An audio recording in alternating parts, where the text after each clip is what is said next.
Live from the chicken wing capital of the world, Buffalo, New York.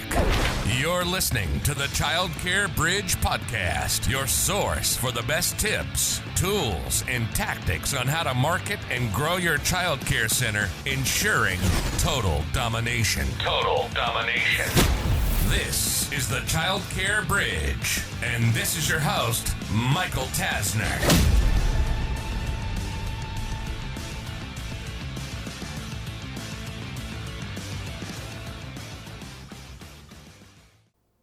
You are not pivoting and adopting all of the changes as fast as you need to be. In today's episode of the Childcare Bridge, I want to talk through how the industry trends by way of parents is continuing to change.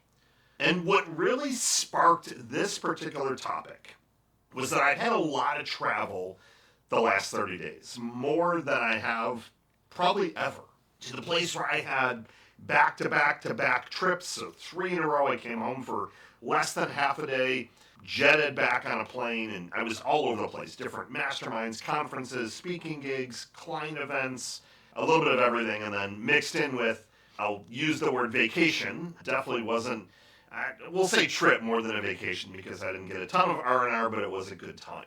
And during my travels, one of the things that I like to do is secret shop different childcare centers. Now, I don't go through certain avenues to where I'm clicking on their paid traffic ads and costing them money and wasting them time. I have a process to where I'm letting the owners know that I'm going to be doing this.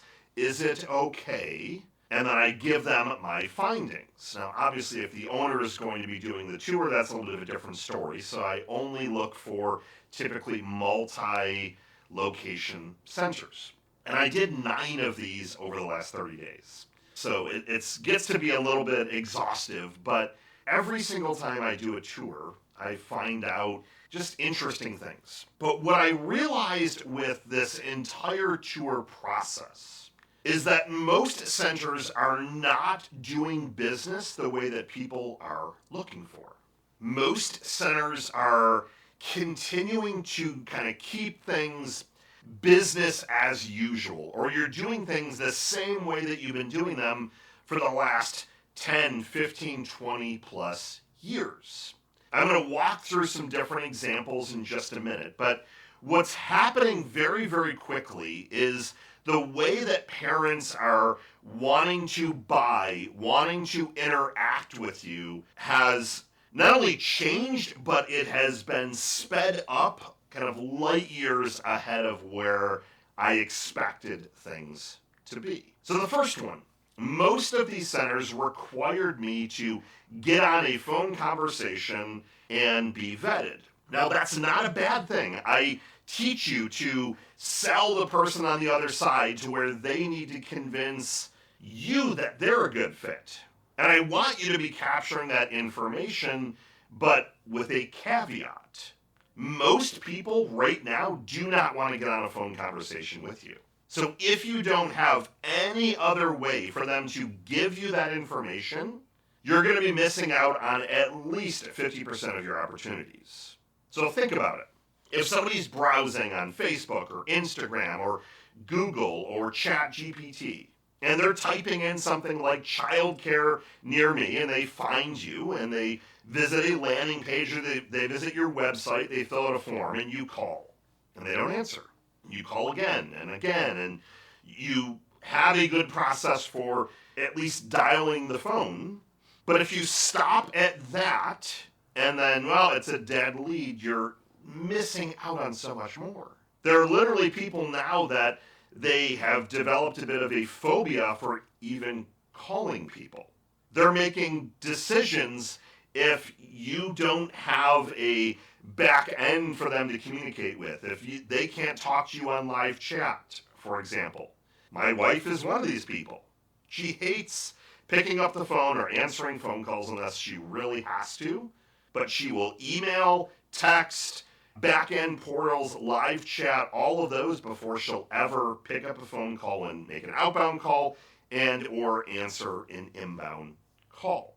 So if you're making it difficult for, at least in step one, to get these people in for tours, you're going to be missing the boat. You're missing out on, again, opportunities that people just do not want to pick up that phone. If it's 11 p.m. at night, if they really wanted to call you, why would they submit a web form and then continue moving on throughout their day? If they really wanted to talk to you, they would call the phone number on your website.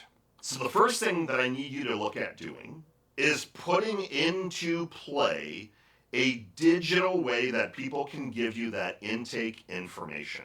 And I don't want it to just be the basics, your name, the name of their son or daughter, and their age, but I want you to add some more fields. I want you to find out, why are they looking for care right now? What are some of the things that are most important to them? I want their full address. I want to know where they work so that you can bake that into the conversations. And you can set it up to where they can text you that information. They can be sent a link to easily fill it out. As always, make sure that everything is designed from a mobile-first perspective. Most people are looking at things on their iPad, their iPhone, their Android. They're not typically looking at big monitors or big screens. So always keep mobile first in mind. But I want you to be able to emulate that process digitally without them having to answer a phone call or call in. If you want to take it to another level, you can record a video and give some details, and you can have that video be on what I call landing page. So that typically is a very specific page designed to focus on one area. So example, that landing page could be called New Tour Intake, for example. And you could say, hey, this is Michael Tasner over at ABC Childcare. We look forward to welcoming you at our center. We've got X amount of locations. We are so thrilled that you're here, but in order to give you the best experience, before we schedule that tour, we need to get some information from you, because we're not a great fit for every family. So fill out the information below, and then as long as the answers line up, we will send you a link to schedule, and we will also email it to you. So we're going to text you that link. We're also going to email that link. If you're noticing a trend, everything you're going to send via email, via text, and also call. So, Michael, you said people aren't going to answer the phone calls.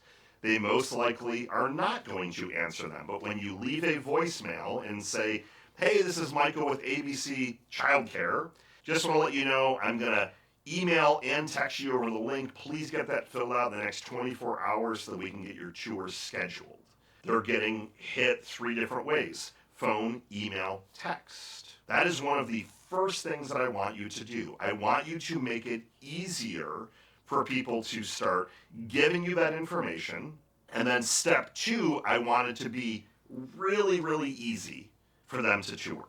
What a lot of centers are doing, and it drives me crazy, they're only doing tours from, let's call it 10 to 12, Monday, Wednesday, Friday.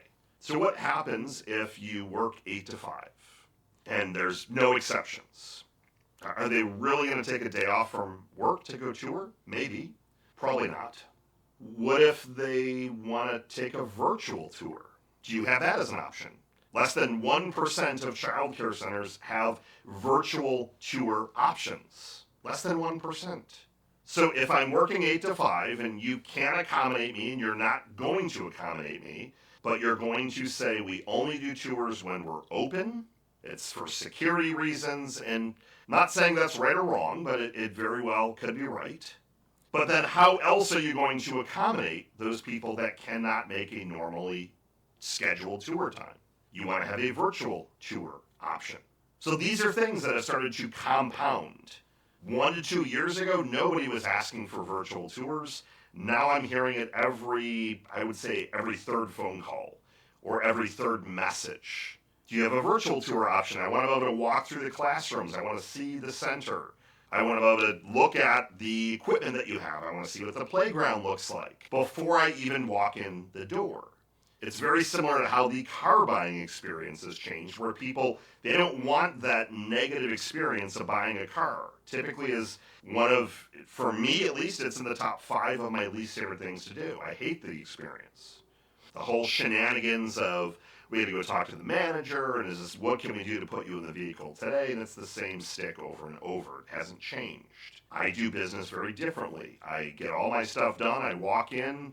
Papers are ideally already signed. I get handed a key. They check my license. I'm gone in 15 minutes. Out the door. Don't want to deal with anyone. Period. All the financing stuff has already been handled. I've already either accepted or turned down the extra warranty. Like, all that stuff is already done.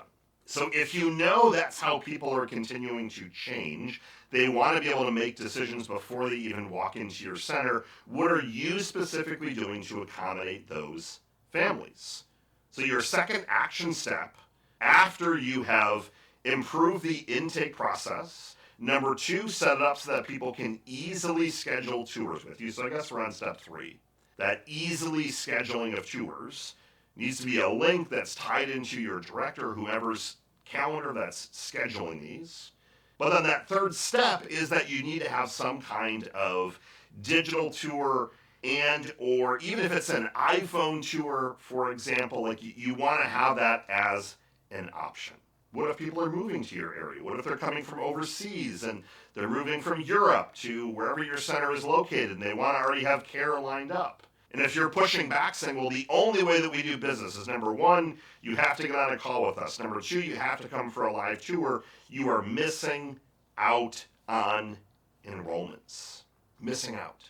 Number 4, you need to make it easy for them to enroll. Enrollment paperwork should not be done on paper. This paperwork should all be translated digitally, easily filled out at their leisure on devices of their choosing. It needs to be easy. And then finally, for this first initial process, they need to be able to easily pay you. This craziness of you have to drop in checks and every other week we're going to put an invoice in your cubby is no good. Easy to pay you. Credit cards, ACH, wires, whatever you want to have it dialed in using tools like Stripe, for example, so that people can easily pay you. And you can pass that 4% charge on to the families. If they want to use a credit card, it's 4%. If they want to set up a bank ACH that comes out weekly, every other week, once a month, great. They can do that and there's no fee. You need to make all of this stuff automated and easy. People do not want to be dealing with the back and forth of paperwork. They don't want to be writing checks. They don't want to be dealing with invoices.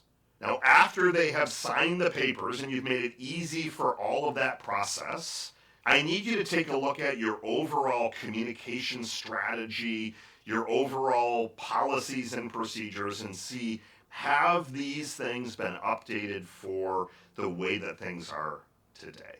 Now, this could go in a lot of different directions. There are some controversial things. For example, some centers, they don't allow their assistants, their teachers, anyone that's helping to be using their cell phone during the day. I'm not going to say if I believe that is right or wrong. It really is up to the center owner. It's up to you to make that determination. But if we know that people are glued to their cell phones 24/7, I would argue that, so I guess I am going to tell you my stance. I would argue that having some exceptions to the rule. If you're on breaks, feel free to use your cell phone. But if we catch you using it while you're teaching, that's an issue. If the students are napping, you want to look at, have you updated things, not even just to the 21st century, but have you updated the way that you are doing business to match how things are being done now?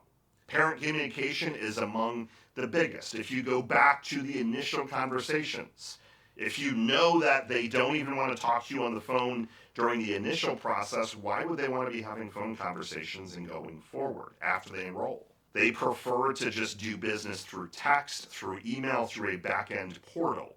So if you're resorting to giving paperwork, again, they're getting a daily report that's going into a cubby for people to pick up once a day, for example, you're going to be up for just an uphill battle.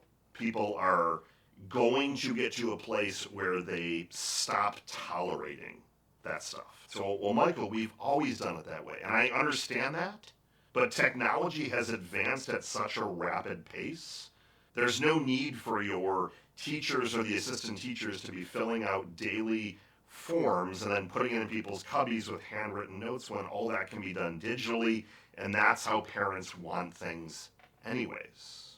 They want to be able to easily communicate with you. So if you start to anticipate all these things, you give a special phone number that is only given out to existing families, and it's a special line for text, special line if they do want to call. It's a special email address. Maybe it's private at whatever your domain name is. And those things are only for existing families.